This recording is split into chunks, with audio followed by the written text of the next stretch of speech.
Bonjour tout le monde, j'espère que vous allez bien. Je suis vraiment heureuse de vous retrouver pour vous présenter et vous accompagner dans cet exercice-là, qui peut sembler parfois pour certains d'entre vous un peu farfelu, mais je vous garantis que les bénéfices en sont nombreux.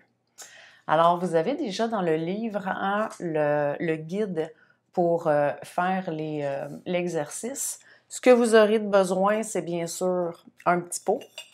Comme vous avez pu le voir, j'ai mis mon beau tablier pour ne pas me salir. Vous pouvez travailler dans un petit cabaret pour ne pas mettre de la terre si jamais vous faites ça à la maison.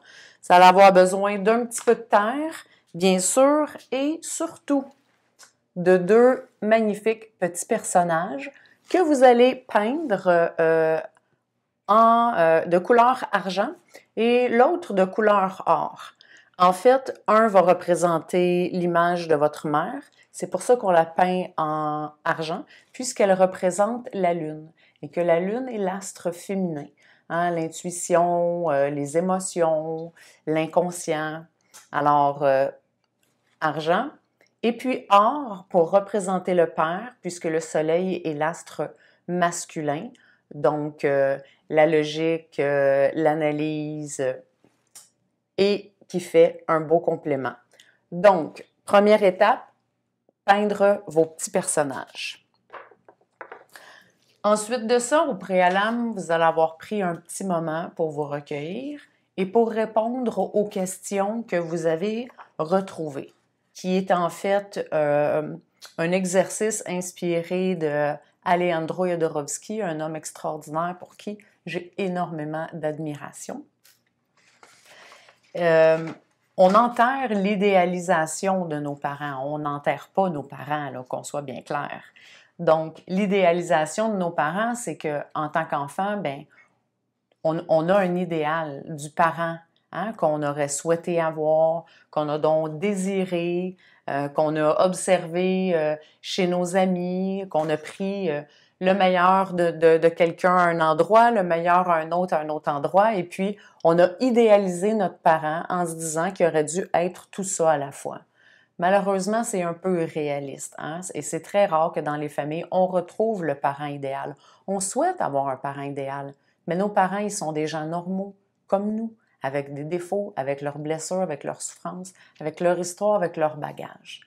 Et on est extrêmement exigeant envers nos parents. Je pense que vous avez déjà lu cette partie-là dans le livre. Fait que je ne vais pas rentrer dans tout le concept, simplement que je veux vraiment que ce soit, c'est important qu'on précise que c'est l'idéalisation de nos parents qu'on enterre et non pas nos parents. Et que c'est un exercice qui doit être fait avec énormément de respect et d'amour. C'est important de se mettre dans une posture, dans votre cœur, en toute ouverture. Et ça peut être un exercice qui peut être parfois émotif.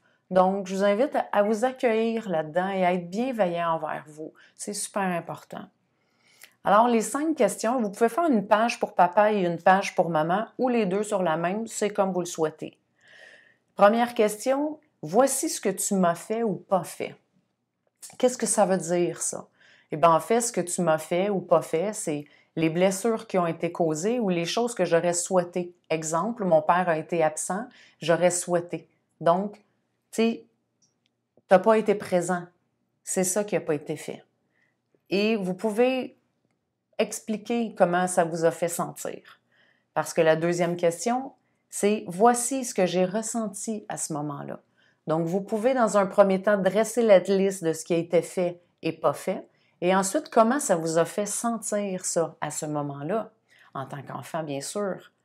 Voici ce que ça a provoqué dans ma vie. Ça, c'est la troisième question. Voici ce que ça a provoqué dans ma vie parce qu'il y a des choses qui ont été faites dans notre enfance qui ont eu un impact pendant toute notre vie. Si, par exemple, j'ai été élevée en me faisant dire que j'étais stupide, eh bien, il y a de fortes chances que j'ai pas osé appliquer pour un emploi. J'ai pas osé postuler pour travailler au journal de l'école. J'ai pas osé faire plein de choses parce que j'ai cru que j'étais stupide. Ça, c'est un exemple qui est quand même drastique, mais des fois, soyez vigilants, il y a des exemples qui sont un petit peu plus subtils.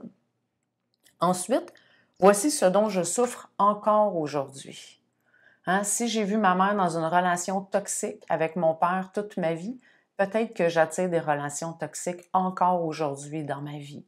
Et qu'il y a des choses pour lesquelles on paye encore le prix et c'est important de le nommer.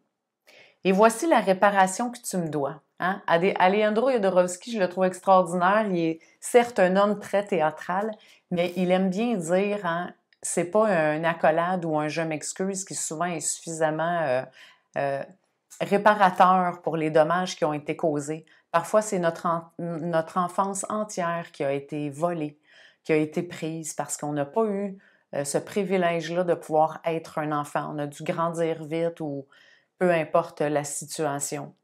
Donc, lui, ce qu'il dit, c'est demander une réclamation monétaire.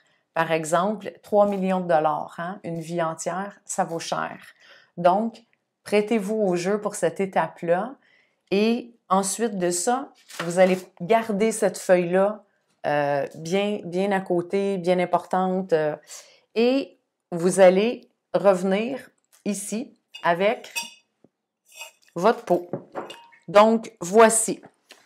On va y aller doucement pour ne pas faire des dégâts partout, parce que c'est encore un petit peu frais pour faire un travail dehors. Donc, vous allez mettre environ, peut-être, je dirais, 1 pouce de terre dans le fond de votre plat. Ça va? Ensuite, vous prenez vos personnages. Ce qui est important, vous pouvez même, hein, ce qui est important, là, c'est vraiment les couleurs et que ce soit bien identifié. C'est l'idéalisation de mon parent que j'enterre. Vous pouvez même découper des petites photos et les coller si vous voulez que ce soit encore plus représentatif. Ensuite de ça, vous allez les coucher face vers le sol, au fond de votre plat. Je vais essayer de vous approcher pour que vous puissiez le voir clairement. Et voilà. Et ensuite, vous allez prendre votre feuille que vous avez, sur lesquelles vous avez répondu à toutes les questions, ou vos 2 feuilles. Vous allez la replier pour qu'elle soit du bon format pour entrer dans votre plat. Comme ceci. Et vous allez recouvrir le tout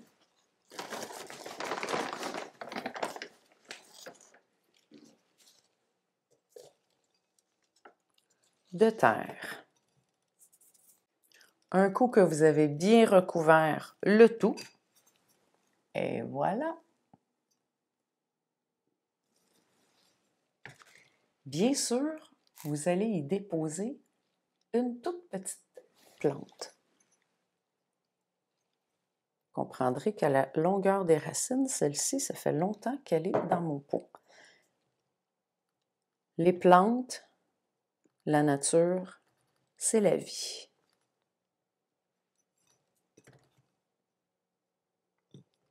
Et c'est symbole de votre nouvelle vie. De votre nouvelle vie sans toute cette illusion hein, que l'on se fait de nos parents, de cette vie à laquelle on aspire et qui n'est pas la nôtre. Vous avez le droit d'aspirer à ce qui est le meilleur pour vous. Mais il faut comprendre qu'aujourd'hui, vous n'êtes plus un enfant. Hein? Vous êtes une grande personne, responsable et capable de voir à votre sécurité, de veiller sur vous, de prendre soin de vous et que tout ce que vous auriez souhaité et que vous n'avez pas reçu, bien, vous êtes en mesure de vous l'offrir aujourd'hui.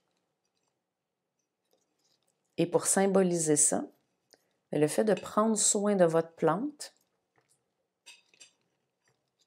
représente la façon dont vous allez prendre soin hein, de votre nouvelle vie. Et sur le dessus, et là, attendez un petit peu, vous pouvez y apposer une petite étiquette, hein? Nouveau départ, merci, peu importe.